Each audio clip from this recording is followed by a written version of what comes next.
Hello friends, welcome back to my YouTube channel Extrinsic Coaching. There is a big update for the diploma BSc ITI candidate.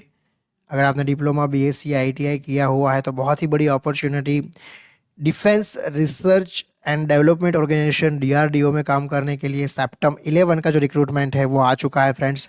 Septum mean centre for personal talent management.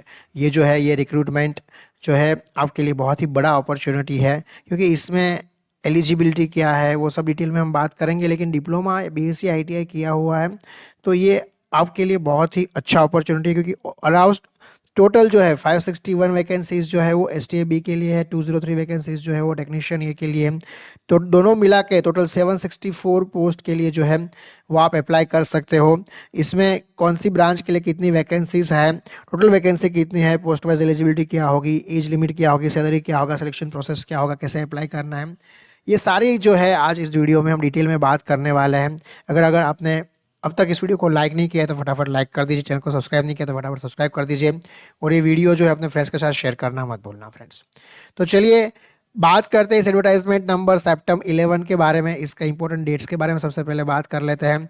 इसका critical date of eligibility criteria जो है वो 1 January 2026 रखा गया है। मतलब this the last date of application जो होता है जनरली कोई भी एडवर्टाइजमेंट में, वही जो है वो कंसिडर किया जाता है डेट ऑफ एलिजिबिलिटी के लिए। मतलब आपका एज लिमिट वगैरह, आपका जो एजुकेशनल क्वालिफिकेशन है वो भी जो है उसका भी जो एलिजिबिलिटी होगा वो इस डेट के रिस्पेक्ट में कंसिडर किया जाएगा।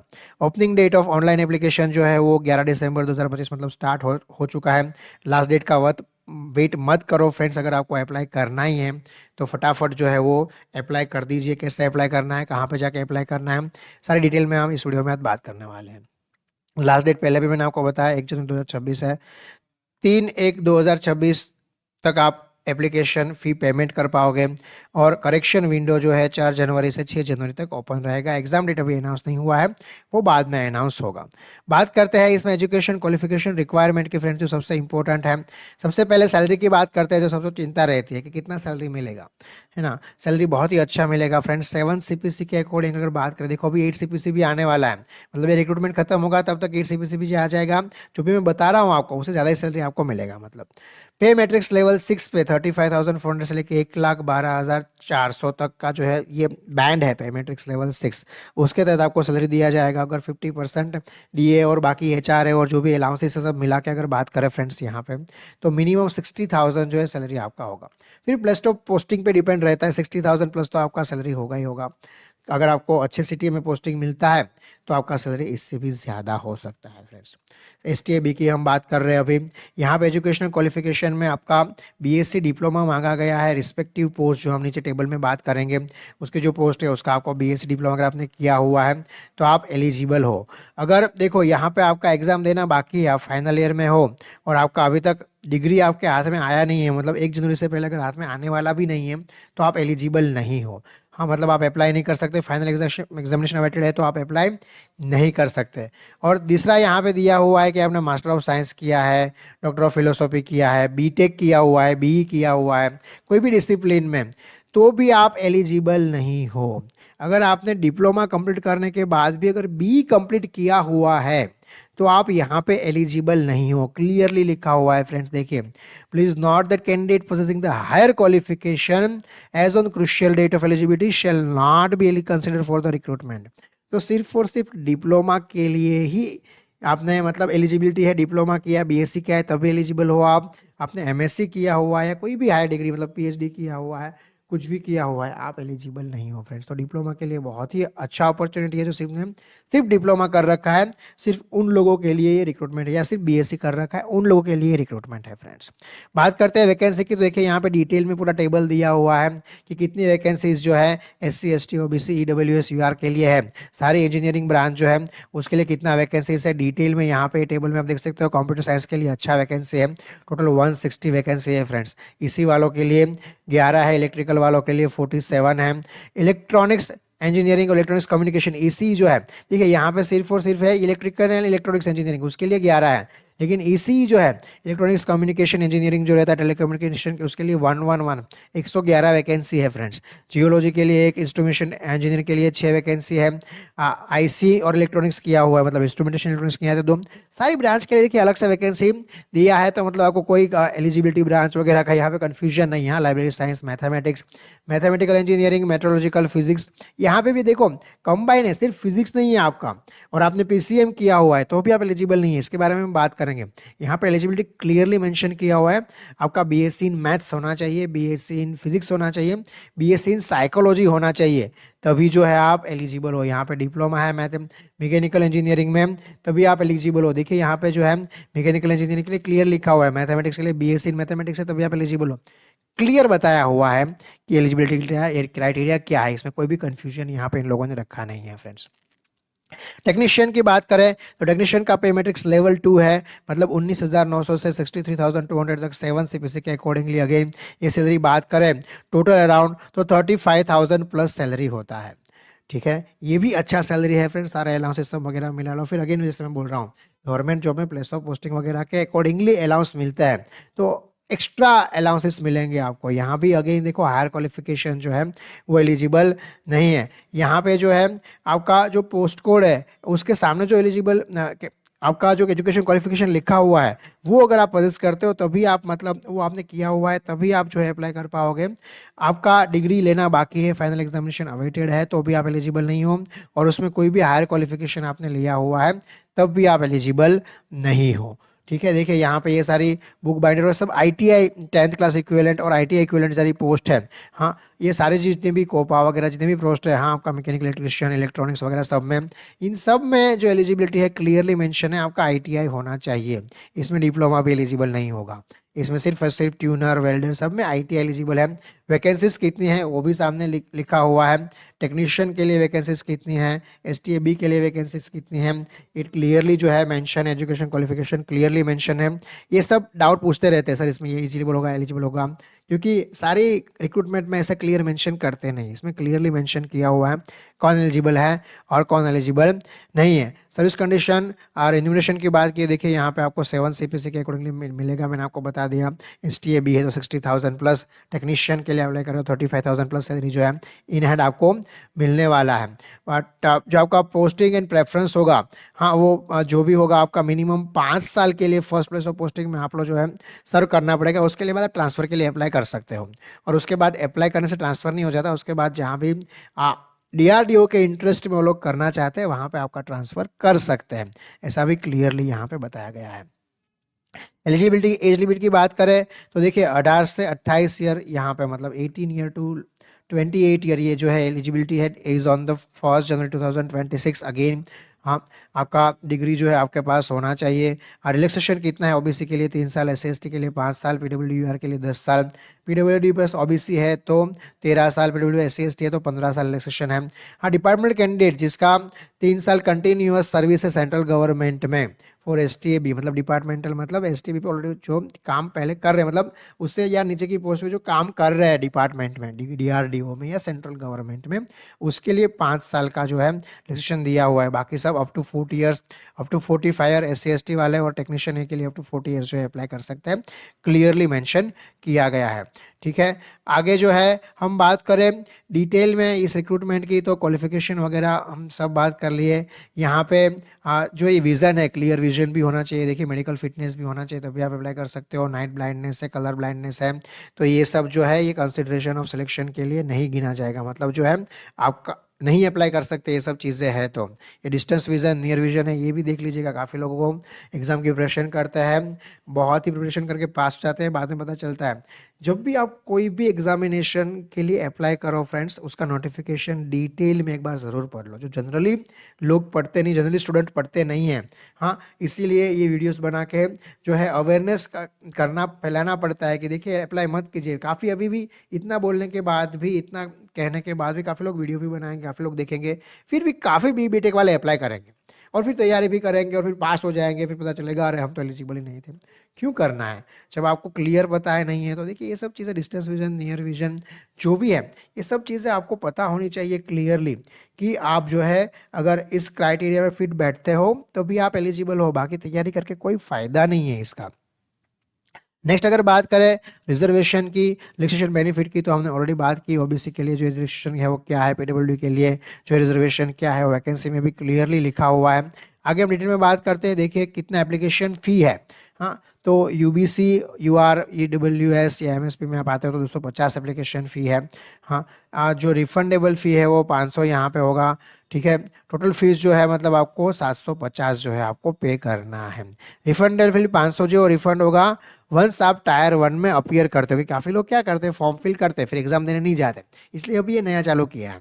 हाँ, रिफंडेबल 500 मतलब आपने एग्जाम दे दिया उसके बाद 500 रुपये आपको रिफंड मिल जाएगा। 250 एक्चुअल एप्लीकेशन फी, लेकिन अभी आपको 750 रुपये देना है। अगर वुमेन कैंडिडेट हो तो कोई एजुकेशन फी आपके लिए नहीं है, सिर्फ रिफंडेबल 500 रुपये आपको देने हैं, मतलब एप्लीकेशन फी आपके लिए कोई भी नहीं है यहाँ पे। अगर टेक ए की बात करें तो टेक ए में 100 रुपया है, 500 रुपया रिफंडेबल, टोटल 600 रुपया अभी आपको देना पड़ेगा, 500 बाद में वापस मिल जाएगा। Women SC ST PW candidate हो तो उसमें कोई फ़ी नहीं है, 500 रुपया रिफंडेबल देना है, मतलब 500 रुपया आपको अभी देना पड़ेगा जब आप अप्लाई कर रहे हो तब। फिर एग्ज़ाम दोगे, एग्ज़ाम में अपीयर होगे तो वापस मिलेगा, अदरवाइज गया। हाँ, मतलब इसलिए ये बहुत ही अच्छा किया है, क्योंकि क्या होता है काफ़ी लोग मतलब लाखों लोग अप्लाई करते हैं, फिर उसके अकॉर्डिंगली एग्जाम सेंटर वगैरह भी ऑक्यूपाइड करना पड़ता है।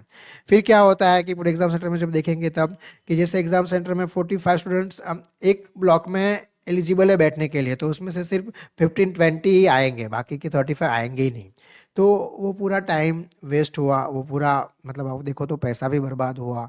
हाँ, सबका मतलब इतनी स्कूलें ऑक्यूपाइड की, स्पेस भी वेस्ट हुआ। तो ये सब चीज़ ना हो इसलिए अभी ये अच्छा जो है स्टार्ट किया है काफ़ी टाइम से। हम काफ़ी गवर्नमेंट में मैंने देखा है कि ऐसा क्राइटेरिया रख देते रिफंडेबल फीस वाला, जो काफ़ी अच्छा इनिशिएटिव है, होना भी चाहिए। अगर बात करें मोड ऑफ फी पेमेंट की, तो आप देखो यहाँ पे ऑनलाइन तो अभी पे कर ही पाओगे।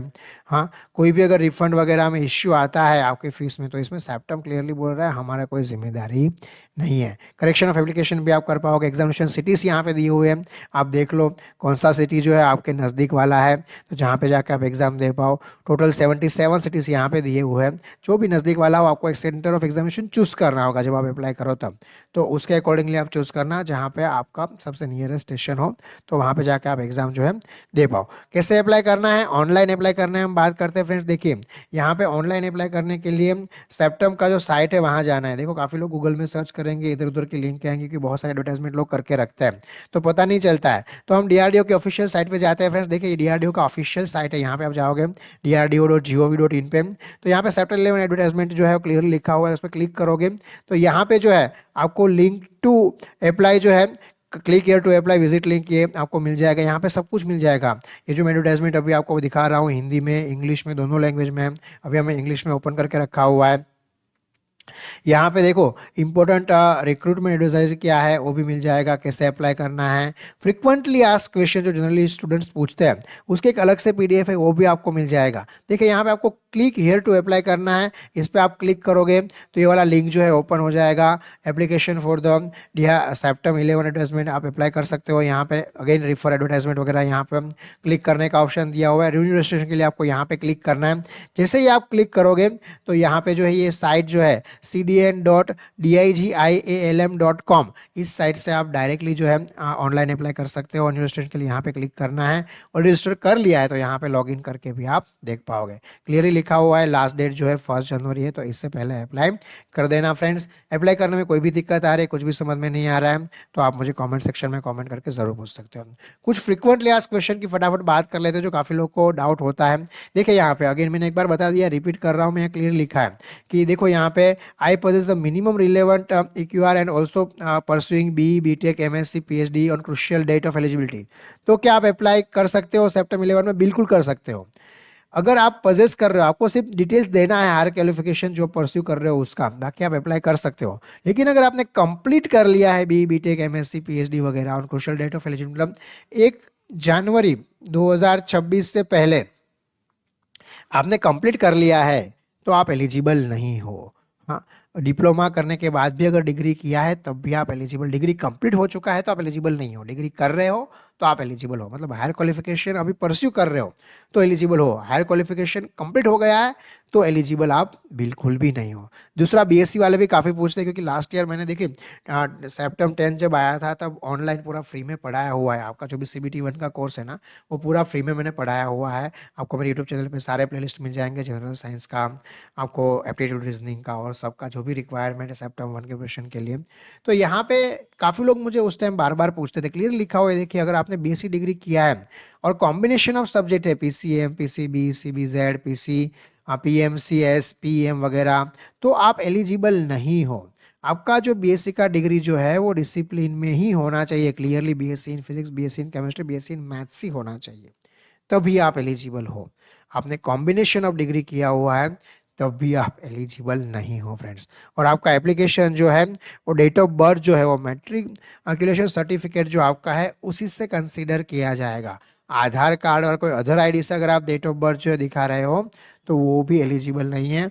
आपका मैट्रिकुलेशन सर्टिफिकेट जो है उनमें जो आपका डेट ऑफ बर्थ लिखा हुआ है वही जो है आपका फाइनल कंसिडरेशन किया जाएगा, क्लियरली लिखा है, ये जानना बहुत ही ज़रूरी है फ्रेंड्स, क्योंकि काफ़ी लोग को डाउट होता है। होपफुली मैंने आपके सारे एफएक्यू सॉल्व कर दिए। अब बात करते हैं, चलिए आगे कैसे अप्लाई करना है वो हमने बात कर लिया। Date of examination, admit card वगैरह 2-3 दिन पहले साइट पे आ जाएंगे। यहाँ पे एग्जामिनेशन पैटर्न क्या है, सबसे इंपॉर्टेंट चीज़ उसकी बात करते हैं फ्रेंड्स। देखिए, CBT सबसे पहले स्क्रीनिंग के लिए होगा। यहाँ पे सिलेबस जो है यहाँ पे डिटेल में दे दिया है, हम बात करते हैं उसके बाद में। अभी टायर 2 के सिलेबस के बारे में डिस्कस करने की ज़रूरत नहीं, क्योंकि पहले टायर 1 के प्रिपेयर करो, उसमें पहले पास हो जाओ, फिर टायर 2 के बारे में सोचो। हाँ, यहाँ पे आपका कॉमन सब्जेक्ट है सारे पोस्ट कोड के लिए। हाँ, मतलब कॉमन सिलेबस होगा। हाँ, जनरल साइंस 40 क्वेश्चन उसके पूछे जाएंगे। देखिए, जनरल साइंस में भी आपका, जनरल साइंस में क्या प्रिपरेशन करना है सर, तो देखो काफ़ी लोग पूछते हैं, बहुत ही सिंपल है। आपका 6 स्टैंडर्ड से लेकर 10 स्टैंडर्ड तक का जितना भी है, फिजिक्स, केमिस्ट्री एंड मैथ्स, ये करना है। ये होता है जनरल साइंस, मैक्सिमम तो फिजिक्स, केमिस्ट्री, मैथ्स। तो आप एप्टीट्यूड रीजनिंग मैथ्स, मतलब ये आपका 6 से लेकर 10 का मैथ्स, मतलब क्वांटिटेटिव एप्टीट्यूड और जनरल मैथ्स और जनरल इंटेलिजेंस एंड रीजनिंग जो है, हाँ, ये आपका जो है इसमें कवर हो जाएगा फ्रेंड्स। और जनरल इंग्लिश जो है ये भी 30 क्वेश्चन है, इसका भी 30 मार्क का करना है। अगर प्रॉपर आपको ये सारे प्लेलिस्ट चाहिए, जनरल साइंस NCERT के जो सिलेबस है, एग्जैक्टली NCERT के सिलेबस के अकॉर्डिंगली मैंने प्लेलिस्ट बनाए हुए हैं। जब DRDO सेप्टेम्बर 10 आया था, हाँ, तो उस टाइम पे मैंने फ्री में यूट्यूब में इसका कोचिंग करवाया था, ये जनरल जो पोर्शन है उसका। तो ये सारे वीडियोस जो 150 मार्क का जो ये इस क्वेश्चन पेपर होने वाला है आपका, उसका एग्जैक्टली सिलेबस वाइज डिटेल में सारे प्लेलिस्ट जो है आपको मेरे यूट्यूब चैनल पे मिल जाएंगे। उसके बाद अगर आप देखो कैसे सिलेक्शन होगा, उसके बाद बात करते हैं। STB के लिए 10 गुना कैंडिडेट को बुलाया जाएगा, जितनी वैकेंसी है उनके। तो उसमें फिर आपको देखिए पार्ट 1 में सबसे पहले पर्सनालिटी टेस्ट देना है। हालांकि पर्सनालिटी टेस्ट जो है 20 मिनट का होगा। उसमें पर्सनालिटी टेस्ट जो है उसका परफॉर्मेंस जो है वो फाइनल सिलेक्शन में कंसिडर नहीं किया जाएगा, लेकिन पर्सनालिटी टेस्ट आपको देना है। दूसरा जो है उसका आपका स्पेसिफिक सब्जेक्ट का पोस्ट कोड का जो भी होगा उसका, मतलब टेक्निकल नॉलेज जो है आपका रिलेटिव ब्रांच का, वो जो है CBT 2 में आपका चेक किया जाएगा। उसके 120 मार्क, 120 क्वेश्चन, 120 मार्क और 120 मिनट, मतलब 1 मिनट में एक क्वेश्चन करना है। और फिर फाइनल सिलेक्शन आपका होगा। टेक्नीशियन ए के लिए भी almost similar type of pattern है। हाँ, वहाँ पे एक ट्रेड टेस्ट भी होता है क्वालिफाइंग का नेचर के लिए, क्योंकि वो ज़रूरी है। तो यहाँ पे 150 मार्क 120 मिनट के लिए, और उसके बाद आपका जो है आपका CBT 2 जो होगा आपका स्पेसिफिक सब्जेक्ट का, वो 120 मार्क का, वो वहाँ पे ड्यूरेशन 90 मिनट का ही दिया गया है। और उसके बाद आपका जो मेरिट लिस्ट बनाया जाएगा। कैसे होगा सिलेक्शन, देखो क्लियरली यहाँ पे मेंशन है सिलेक्शन प्रोसेस कैसे होगा, कि 10 गुना कैंडिडेट, 1/10 मतलब 10 गुना कैंडिडेट को टायर 1 एग्जामिनेशन से प्रोविजनली सिलेक्ट किया जाएगा टायर 2 एग्जामिनेशन की एलिजिबिलिटी के लिए।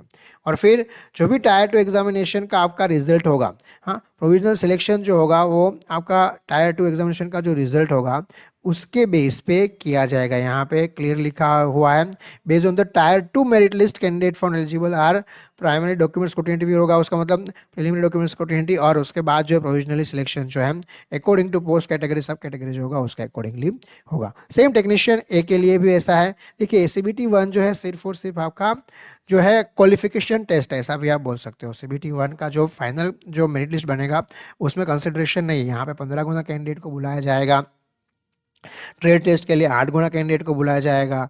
हाँ, जो भी यहाँ पे सक्सेसफुल अप्रेंटिसशिप वगैरह कर चुके हैं उनको ट्रेड टेस्ट जो है वो नहीं देना पड़ेगा, उसको एग्जेम्पशन मिलेगा। हाँ, मतलब अगर आपने डीआरडीओ में किया है अगर 2 साल के अंदर, तो जो है आपको ट्रेड टेस्ट नहीं देना पड़ेगा, अदरवाइज जो है आपको ट्रेड टेस्ट देना पड़ेगा। और फाइनल मेरिट लिस्ट यहाँ भी जो है टायर 2 के रिजल्ट के बेस पे जो है वो बनाया जाएगा फ्रेंड्स। तो होपफुली आपका जो भी जितना भी डाउट है एसटीएबी और आपका ये टेक्नीशियन के लिए होप मैंने क्लियर कर दिया है। आंसर वगैरह भी जो है साइट पे रखा जाएगा, क्या क्या डॉक्यूमेंट्स चाहिए। हाँ, पोस्टिंग कहाँ पे होगा, पोस्टिंग लैब्स में होगा, डीआरडीओ के जितने भी लैब्स है ऑल ओवर इंडिया में। हाँ, वहाँ पे आपको जो है पोस्टिंग दिया जाएगा।